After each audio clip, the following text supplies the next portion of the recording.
I remember the exact moment my half-sister walked back into our lives. It was a Wednesday afternoon in April, and I was halfway through reheating leftover pizza when the front door swung open, and there she was.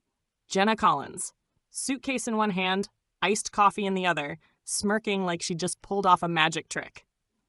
"Hey, Cam," she said, like we were best friends and not practically strangers. She hadn't lived with us since I was 7. I'm 16 now. We share the same mom, Brenda, but different dads. Jenna's dad bailed before she was born, and mine, Paul, stuck around until the divorce 3 years ago. Since then, it had just been me and Mom. Quiet dinners, laundry days, reruns of old shows we both liked. It wasn't perfect, but it was ours. Until Jenna showed up with no warning. Mom came in a few minutes later, flustered and trying to act like this was all normal. "I meant to tell you, sweetheart," she said. "Jenna's going to be staying with us for a little while." I nodded slowly. "Cool. How long is a little while?"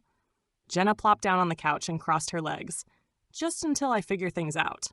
You know, life stuff."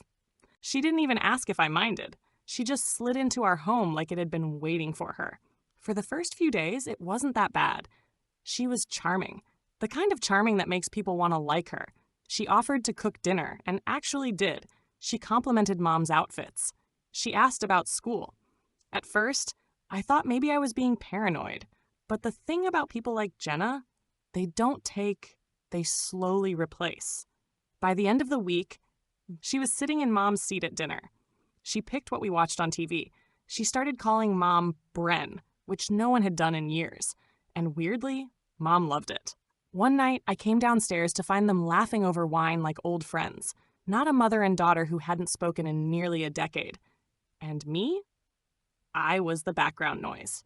Things shifted when Jenna moved into my room. Well, not all the way. She didn't kick me out, but she did claim half the closet temporarily and started hanging out in there while I was trying to do homework. "Your room has better lighting," she said. That might have been fine if she hadn't also started borrowing my stuff. Headphones, sweatshirts. Once I even found her scrolling through my Spotify, shaking her head. "Your music taste is so high school boy," she said. "I am a high school boy," I muttered. She smirked. "Exactly." The first time she said something that actually made my skin crawl was subtle. It was a Sunday afternoon. We were sitting in the living room while Mom was on a call in the kitchen. Jenna turned to me, eyes half-lidded like she was bored. "You know," she said, "it's kind of impressive how little space you take up in this house. Like, Mom never really talks about you." I blinked. "What?" She smiled, but not kindly. "Don't take it personally. Some people are just better at leaving a mark." It wasn't a compliment. It was a warning. After that, it all went downhill fast. Jenna started telling little stories at dinner that didn't happen, like how I forgot to feed the dog. We don't even have one. Or how I cursed at a teacher. I didn't. And every time I pushed back, Mom would look at me like I was being difficult. "She's just joking," Mom said once. "Loosen up." But it didn't feel like a joke when Jenna started showing up at my school. Not in my classes, but near them. Hanging out in the parking lot. Chatting with people I knew. Smiling too wide. I'd hear about it later from friends. "Your sister's kinda intense, huh?" Or, "She told me you used to wet the bed."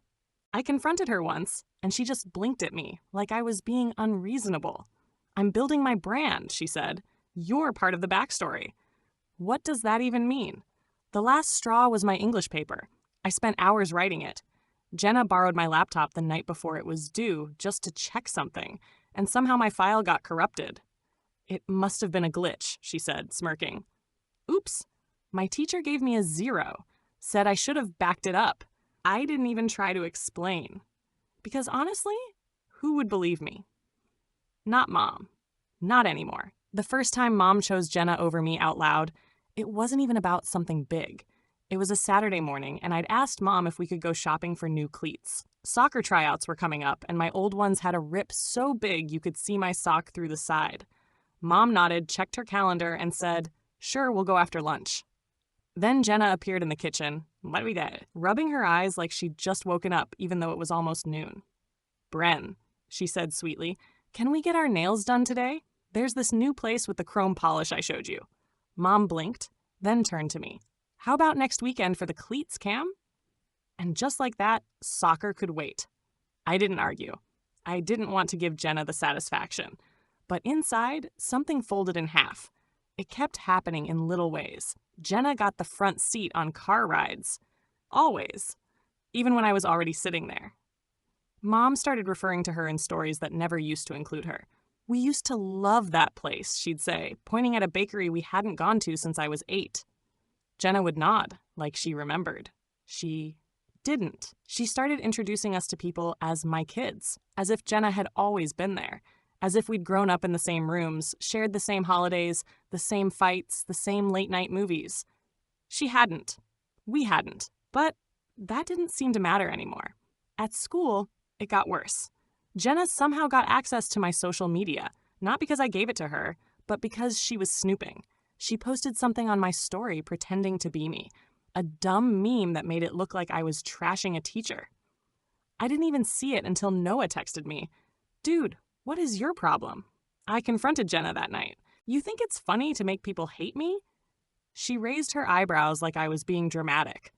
"Relax, it was a joke. You seriously need to get thicker skin." Mom, of course, walked in mid-conversation and only heard my tone. "Cam," she said, frowning, "why are you always picking fights with her?" It didn't matter what I said. The result was the same. Another point for Jenna. Another silent drive to school. Things started going missing from my room. Small stuff at first. Headphones, a hoodie, my signed soccer ball from last year's finals. I found it on Jenna's bookshelf, sitting like a trophy next to a candle and a photo of her and Mom. I took it back. She didn't say anything, just watched me with that amused smile, like she knew I'd break eventually. One night, I stayed late after school to help Noah with a project. When I got home, Mom was waiting. "Where were you?" "Helping Noah," I texted. She held up her phone. "You didn't." I pulled out my phone to show her the message, only to find it unsent. That's when Jenna walked in from the hallway. "I told you he wasn't answering. He does this a lot."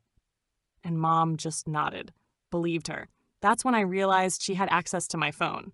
I don't know how or when, but she must have gotten into it. I changed the password that night, but the damage was already done. The final straw was the school concert. I'd been practicing a solo for weeks. It wasn't a big deal to most people, but for me, it was huge. I'm not the center of attention type, but music is one of the few places I feel confident. I told Mom about the concert a dozen times, even printed the flyer and stuck it to the fridge. The night came. I stood backstage, peeking through the curtain. No seats saved, no familiar faces. After the show, I texted Mom. "Me, where were you?" "Mom, what are you talking about?" I got home to find her and Jenna on the couch, watching a movie, popcorn between them. "You had a concert tonight?" Mom said. "Why didn't you remind me?" Jenna didn't even look up. I went to my room, closed the door, locked it for the first time. That weekend, I stayed at Dad's. He didn't ask for details, but I could tell he knew something was off. We sat on the porch drinking lemonade, and he finally said, "I know you probably don't want advice right now, but if someone's trying to rewrite your story, you better start keeping the receipts." And that's when I knew what I had to do. I started writing things down. Every time something happened, something small enough to be dismissed, I made a note of it in a locked notes app on my phone. The day she took my earbuds and said they were hers. The morning I heard her in the kitchen telling Mom I never help clean, 10 minutes after I just unloaded the entire dishwasher. Mom barely looked up anymore when I walked into the room. Jenna had this way of filling all the silence, answering questions meant for me, talking over my thoughts before I could even speak them aloud. It got to the point where I barely recognized our house. The walls had her voice in them now, her energy, her perfume that lingered in the hallway like a warning sign. I noticed the fridge had more photos of Jenna and Mom than anything else. Pictures I'd never seen before. Brunch, the mall, even just silly selfies. Meanwhile, the only picture of me left was from middle school, buried under a magnet that said, "Why not?" Even my favorite mug disappeared, the one with the cracked handle and the Star Wars logo. I found it later in Jenna's room, filled with makeup brushes. Noah kept asking if I was okay. "You seem like you're shrinking," he said. And honestly, I was. I felt like every room got smaller when she was in it. Like I wasn't supposed to exist where she walked. The plan wasn't fancy. I wasn't some spy or hacker. I was just a kid trying to survive in his own house. I started small. I set up an old phone on my bookshelf to record while I was at school. Just a cheap model propped up between textbooks with a motion-detecting camera app I found online. I didn't even know what I expected to catch at first. I just knew I needed something, anything, that proved I wasn't crazy. The first few recordings were boring. Jenna walking in and out of my room, scrolling through my desk drawers, taking my water bottle. Sometimes she'd talk to herself, usually grumbling about how he doesn't need half this stuff anyway. But one clip changed everything. She was on the phone, pacing in my room like it was hers. She said, "No, Brenda won't even question it. She always thinks I'm the victim. All I have to do is cry and say Cam's being a jerk, and boom, instant sympathy." I played it back 3 times. Each time I felt the hairs on my arms stand up. This wasn't just about being annoying. She was playing a game, and she was winning. At dinner that night, I watched them laugh over some TikTok Jenna had sent Mom earlier. I wanted to scream, "She's lying to you!" But I didn't. I waited. I started documenting everything. The day Jenna erased my reminder about my dentist appointment. The time she moved my soccer uniform and I almost missed a game. I even started saving screenshots when she texted like, "Don't embarrass yourself today before class." It wasn't dramatic. It wasn't flashy, but it was mine. My quiet way of fighting back. Things came to a head one Wednesday. I was in the kitchen finishing a project when I heard a crash from the living room. I rushed in to find Mom's favorite glass lamp shattered on the floor and Jenna standing nearby holding my hoodie. "What the hell?" I said. She blinked innocently. "I just came in and saw it like this. You must have knocked it over earlier." I looked at her, then at the hoodie. She was holding it like a prop. "Mom's not going to believe that," I said. She smirked. "You sure?" And of course, when Mom got home, she believed every word. "Cam, you've been so careless lately. I just need you to try harder." Try harder. Like I hadn't been holding my life together with duct tape for months. I started pulling away. No more family dinners, no more forced smiles. I stayed out late with Noah. I ate at Dad's house more. And even though I didn't say it, I think Mom could feel the shift. One night she knocked on my door. "Cam, can we talk?" I didn't answer right away. She opened the door slowly. "I feel like you've been really distant." I turned away from my screen. "I feel like I've been replaced." She froze. "That's not fair." I shrugged. "Maybe not, but it's how I feel." She didn't say anything else, just stood there like she couldn't decide whose side she was on. Mrs. Reynolds, our neighbor, was the one who gave me the final puzzle piece. I was coming home one afternoon when she waved me over.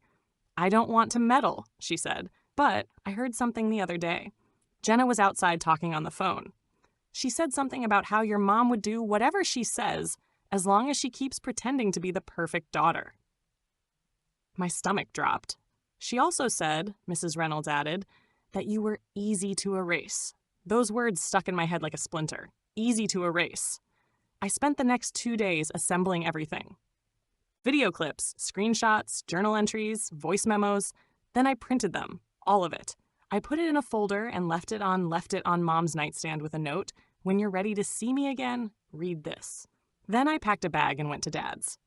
The next morning at Dad's house was the first time in weeks I actually slept in. There was no Jenna blasting music at 7 a.m., no subtle digs over breakfast, no sense of walking on eggshells. Just the smell of burnt toast and my dad humming off-key to some 80s song he probably thought I liked. "You okay?" he asked as I stumbled into the kitchen. "Yeah," I said, rubbing my eyes. "Just tired." He nodded. "You can stay as long as you want, you know that." It meant more than he probably realized. That night, I thought about everything. About how quiet things had been before Jenna came. About how even the tension with Mom after the divorce had been easier than this. At least then, I knew she was trying. Lately, it felt like she didn't even notice me slipping away. I opened my laptop and started a document titled "Things Jenna Did." It wasn't for Mom. Not yet. It was for me. To remind myself that this was real, that I wasn't being dramatic, that I wasn't imagining the weight of being invisible in my own home. Jenna texted me 5 times. "You're being super childish. You think Mom's gonna care about your little diary? Run back to Daddy then. You always were a background character." Bet you won't even show her anything. You're too weak for that." I didn't reply, but I screenshot every message. She even called Noah and tried to turn him against me, claiming I was spiraling and making things up because I missed having attention. He told her off. Then he sent me a voice message. "Cam, she's playing dirty, but you're not alone, all right? I see you." Those words, they kept me steady. On Friday night, I went back home to grab the rest of my stuff. I timed it when I knew Jenna would be at work and Mom would be running errands. But halfway through packing, the door creaked open. Mom stood there, holding the folder. Her face was pale, eyes wide like she just read a horrible written in her own handwriting. "Cam," she whispered, "why didn't you tell me any of this?" I turned slowly. "I tried." She stepped in, holding the papers like they might bite her. "She said you were acting out, that you didn't want her here." She said a lot of things. A beat passed, then another. Finally, Mom sank onto my bed and whispered, "I think I believed her because I wanted it to be easy. I didn't want to believe she'd come back just to hurt us." "She didn't come back for us," I said. "She came back for you, and she didn't want to share." Mom looked up at me, and for the first time in months, I saw her eyes soften the way they used to. Not glazed over with someone else's version of me. Just, "Mom, I messed up," she said. I nodded. "Yeah, you did." And I left it at that, because forgiveness takes time, and trust, that takes even longer. I didn't go back right away. Even after Mom read everything, even after our awkward half-conversation, I stayed with Dad for a while. There was something comforting about the slow mornings, the worn couch cushions, the way the house smelled like old leather and laundry detergent. Noah and I started walking to school together more often. He'd bring breakfast sandwiches and talk about his weird dreams, and for the first time in months, I laughed without faking it. It felt like healing. Not fast, not dramatic, just real. About 2 weeks later, Mom texted me, "I've been thinking a lot. There's no excuse, but if you're willing, I'd like to fix this, on your terms." I didn't answer right away. I let the message sit for a day. Then I texted back, "Start by setting boundaries with Jenna." She responded, "Already started. I moved her things out of your room, and I've been going through everything again, with open eyes this time." The next time I visited, Jenna wasn't there. Her perfume was gone from the hallway. My Star Wars mug was back in the kitchen cabinet. Mom sat me down in the living room with a stack of printed notes, my notes. She had highlighted some of them, made side comments. "This wasn't easy to read," she said, her voice low, "but it was necessary. I'm not asking you to hate her," I said quietly. "I just needed you to see me." "I do now," she said. "I swear I do." Over the next month, things changed slowly. Jenna still came around sometimes, but less often. And when she did, Mom kept her on a much shorter leash. No more late-night snooping. No more sharing my stuff. No more games. Eventually, Jenna stopped coming by at all. No explanation. No goodbye. I'd be lying if I said I was sad. I turned 16 a few months later. We didn't throw a huge party or anything, but Mom made my favorite dinner, chicken Alfredo and garlic bread, and Dad came over too. It was awkward at first, having them in the same room again. But then we started telling old stories, laughing about my terrible toddler haircut and the time I got my head stuck in a stair railing. It felt like family again. Not perfect, but honest. One night, I asked Mom why she hadn't noticed all of it sooner. She looked tired, but sincere. I think I was so desperate to feel like I hadn't failed as a mom that I clung to whatever looked like redemption. "But I was right there," I said. "I know," she whispered, "and I'll spend a long time trying to earn back that trust. I still keep the folder, not out of spite, not because I'm waiting for her to slip up again, but because it reminds me of something important, that I deserve to be heard, that being quiet doesn't mean being invisible, and that sometimes the strongest thing you can do is simply refuse to disappear." The weekend after my birthday, I finally sat down with Mom to ask her what really happened during the time I was gone. She admitted things I didn't expect her to say out loud. "She pushed me," Mom said. "Jenna knew how to say what I wanted to hear. She made me feel like I hadn't failed her for not being there when she was younger." "But what about me?" I asked. Mom's eyes welled up. "You were steady. You were here." And I took that for granted. I thought because you weren't yelling, you were fine. I should have known better. It wasn't a perfect apology, but it was real. That mattered more than the words. Later that night, I found an old photo album on the shelf. Not the one Jenna had curated, but the dusty one from before she showed up. Flipping through it, I saw baby pictures, school photos, my 4th grade science fair, my first bike, memories I'd almost let myself forget. Mom peeked over my shoulder. You know, I never stopped being proud of you. I just got distracted. I nodded. Yeah, I get it. She wrapped her arm around me, and for the first time in a long time, I let her. I also started therapy. At first, it felt weird, like I was just complaining out loud. But slowly, I began to understand how much of myself I had locked away. How much resentment I carried because I thought I had to be the strong one all the time. My therapist gave me a journal prompt. What would you tell the version of yourself who felt invisible? My answer? I see you. And you matter. And no one gets to dim your light. By summer, things were good. Noah and I started training together for varsity tryouts. I got a part-time job at a local bookstore. I even joined a writing club, something I'd always wanted to do but never dared. Mom came to my reading. She clapped the loudest. One evening, while we were cleaning out the garage, Mom found a sealed envelope. It was from Jenna, postmarked a week after she left. Inside was a letter. Cam, you're probably glad I'm gone. That's fair. I came into your life trying to patch holes in my own, and somewhere along the way, I ripped open yours. I don't expect forgiveness. I don't even expect you to read this. But for what it's worth, I was never trying to erase you. I was just scared you were everything I wasn't. Jenna, I didn't know how to feel. Part of me was angry. Part of me understood. But I didn't respond. Some people are chapters, not endings. Now, almost a year later, I look back and see the storm for what it was. A lesson, a reset, a reminder that even when you feel invisible, you still matter, and no one can erase you unless you let them. Thank you for listening.